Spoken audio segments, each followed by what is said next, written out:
Halo semuanya, kali ini kita akan meneruskan topik kita di Polynomial dan Remainder Theorem chapter, yaitu topik yang kedua mengenai Remainder Theorem. Apa itu Remainder Theorem dan kapan kita menggunakannya? Setelah mempelajari video kali ini, kalian akan bisa menyebutkan dan menjelaskan bagaimana pentingnya Remainder Theorem dalam menemukan hanya remainder dari sebuah pembagian polinomial. Kemudian kita juga harus tahu kondisinya apa aja waktu kita bisa menggunakan teorema ini.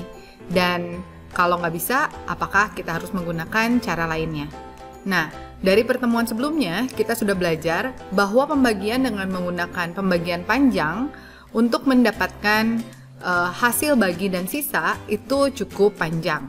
Kalau misalnya kita hanya membutuhkan remaindernya saja, apakah ada cara yang lebih cepat selain metode long division atau pembagian lainnya yang cukup menghabiskan waktu dan tenaga? Belum lagi kalau ada salah-salah tuh waktu menghitungnya. Coba ya, kita akan mempertimbangkan cara yang lebih gampang dan lebih unik untuk mencari pembagian polinomial dengan sebuah pembagi linear.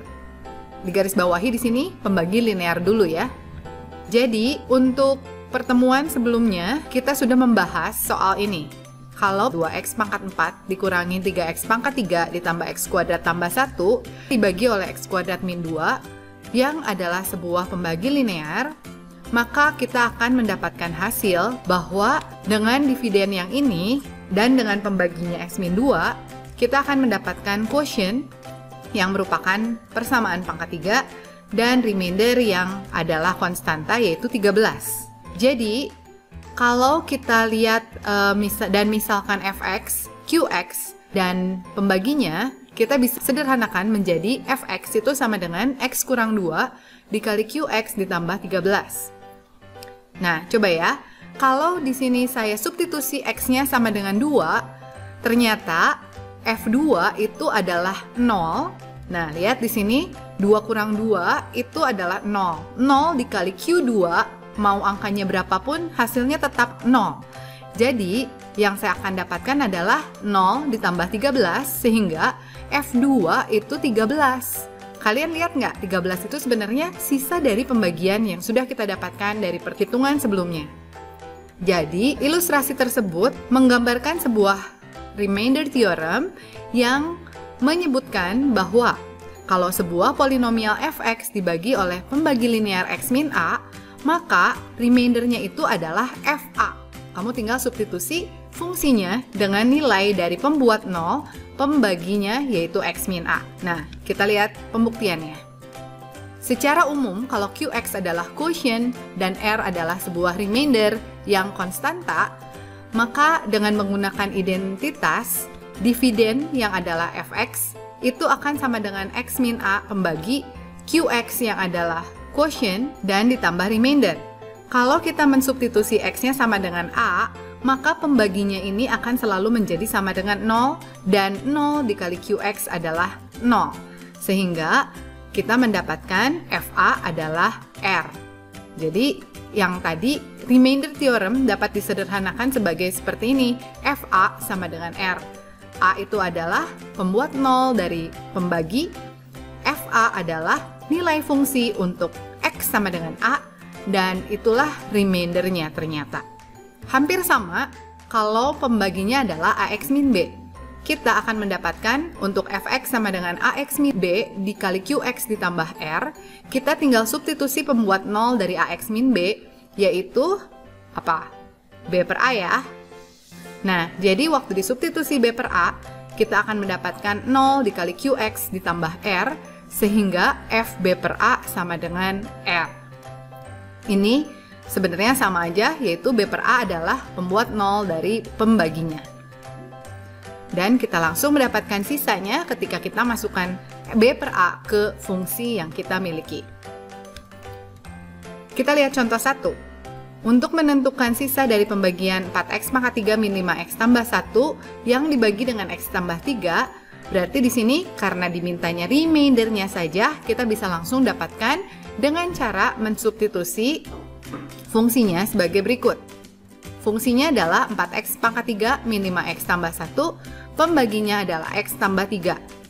Dan Kalau kita lihat di sini, fx sama dengan dx kali qx tambah r, sehingga kalau kita substitusi x-nya sama dengan min 3, kita akan dapatkan 0 dikali qx ditambah r adalah, nah ini kita hitung, f min 3 yang adalah 4 kali min 3 kubik min 5 kali min 3 ditambah 1. Sehingga r-nya didapatkan adalah min 92. Nah, sekarang kita lihat contoh yang kedua. Diberikan sebuah persamaan pangkat 3 yang akan memberikan remainder yang sama ketika dibagi oleh x min 2 dan oleh x plus 1. Untuk pembagian ini tentu saja kita membutuhkan remainder theorem karena kalau kita menggunakan cara lainnya pastinya akan lebih sulit, ya. Di sini yang harus kita buktikan adalah bahwa A tambah B adalah minus 6. Kita lihat prosesnya. Yang pertama, fx, pembagi pertamanya itu x min 2, dan pembagi keduanya adalah x tambah 1. Kalau untuk yang x min 2, berarti yang kita substitusi adalah x sama dengan 2, dan untuk pembagian kedua yang kita substitusi adalah x sama dengan minus 1. Karena keduanya memiliki remainder yang sama, berarti f2 yang adalah remainder akan sama dengan f min 1 yang juga sisa dari pembagian fx dengan pembagi kedua. Berarti f2-nya sama dengan f min 1, sehingga kita bisa substitusi 2 ke fungsi dan juga substitusi min 1 ke fungsi untuk yang persamaan di sebelah kanan. Nah, sekarang kita sederhanakan sehingga kita dapatkan persamaan ini menjadi 3A ditambah 3B sama dengan min 18. Kita bagi 3. Jadi A tambah B-nya adalah minus 6. Nah, ini tadi yang perlu kita buktikan dan ternyata kita sudah bisa membuktikannya. Kalau kita telah melihat cara remainder theorem menyelesaikan permasalahan pembagian yang melibatkan sisa, jadi ini akan sangat sederhana jika dibandingkan dengan pembagian panjang. Nah, tapi tadi yang sudah kita pelajari adalah pembaginya yang linear. Bagaimana kalau pembaginya non-linear? Nah, kita akan teruskan di contoh selanjutnya. Bagaimana juga kalau masalahnya justru membutuhkan quotient? Nah, kalau membutuhkan quotient, artinya kita harus kembali lagi ke cara pembagian yang kita miliki, yaitu 3 metode yang bisa kalian pilih sehingga quotient-nya dapat diperoleh. Untuk contoh yang ketiga, kita lihat pembagian pangkat 4 dengan pembagi kuadrat, ya. Untuk sisanya, kita sudah tahu bahwa ini akan menjadi bentuk linear. Di sini dimisalkan qx tambah 18. Untuk hasilnya dapat diperlihatkan sebagai berikut, yaitu bentuk identitas dari fx sama dengan dx dikali qx ditambah rx. Di sini qx-nya adalah quotient-nya seperti biasa. Nah, kita harus mensubstitusi nilai x sehingga diperoleh nilai p dan q-nya. Penyelesaian dari contoh ini, di sini kita tuliskan dulu bentuk identitasnya dan kita lihat yang akan kita substitusikan.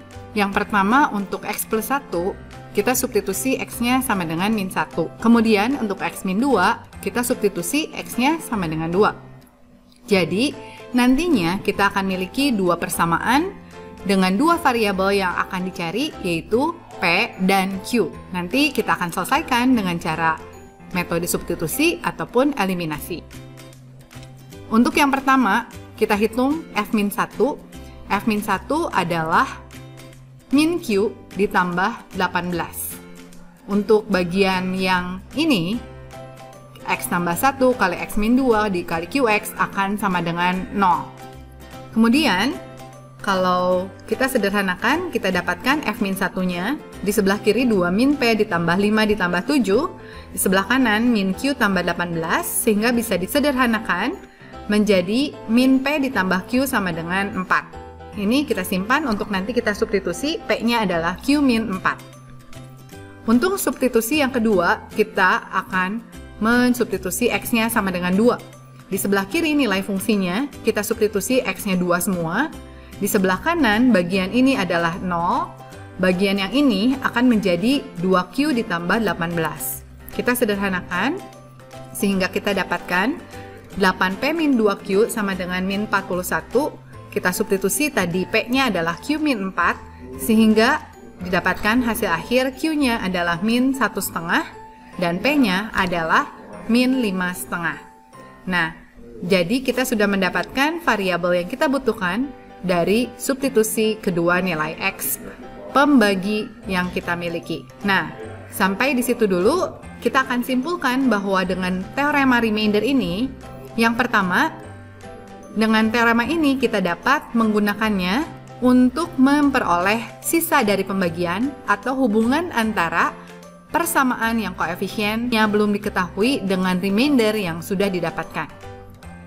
Yang kedua, kalau sebuah polinomial fx dibagi dengan sebuah pembagi x min a, maka remaindernya akan menjadi sama dengan fa. Kalau dibagi ax min b, berarti remaindernya akan menjadi fb per a. Dan kalau dibagi x min a dikali x min b, maka sisanya itu akan didapatkan dengan menyelesaikan dua buah persamaan simultan yang didapatkan dari substitusi A ke fungsinya dan B ke fungsinya. Nah, sampai di situ dulu pembahasan kita mengenai teorema sisa atau remainder theorem.